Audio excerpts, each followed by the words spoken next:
ہیں اور حضرات صحابہ کرام رضوان اللہ تعالی علیہم اجمعین کی یہاں قرآن کا سمجھنا یا قرآن کا جاننا. آگے ایک لفظ آتا ہے قرہ کا لفظ بھی آیا ہے اس کے لیے کہ حضرت عمر فاروق رضی اللہ تعالیٰ کی وکانو قرہ اصحاب مجلس، یہ لوگ قرہ ہوتے تھے.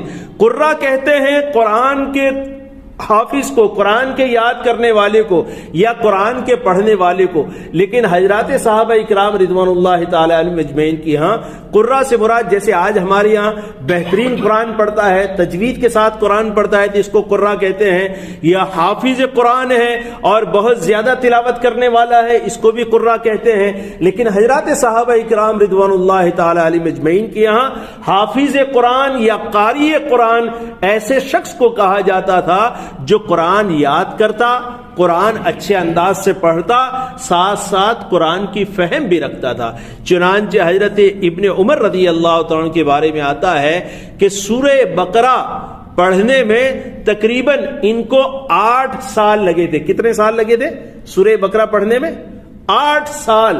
حضرت ابن عمر رضی اللہ تعالیٰ حالانکہ زمانے کے بڑے علماء کے اندر سے وہ ہے اور وہ بڑے علماء میں سے اسی لیے بنے کہ اس سورہ بقرہ کے پڑھنے میں 8 سال انہوں نے لگائے تھے.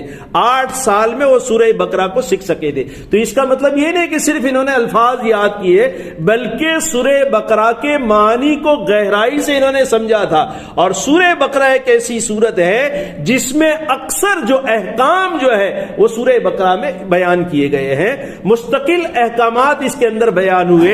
اس لیے سورہ بقرہ کے سیکھنے میں حضرت ابن عمر رضی اللہ تعالیٰ کو 8 سال لگے تھے. حضرت عمر رضی اللہ تعالیٰ کے سلسلے میں بھی آتا ہے کہ حضرت عمر رضی اللہ تعالیٰ نے بھی سورہ بقرہ کے سیکھنے کے اندر ایک لمبا زمانہ انہوں نے گزارا تھا.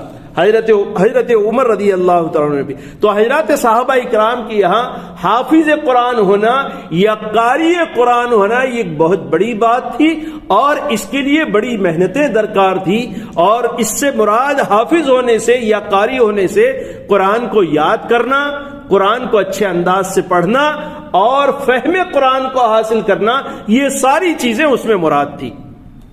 تو فرماتے ہیں کہ یہ حر ابن قیس جو ہے وہ قرائے قرآن میں سے تھے اور حضرت عمر رضی اللہ تعالیٰ کی جو مشاورتی جو مجلس تھی اس مجلس کے ایک فرد تھے.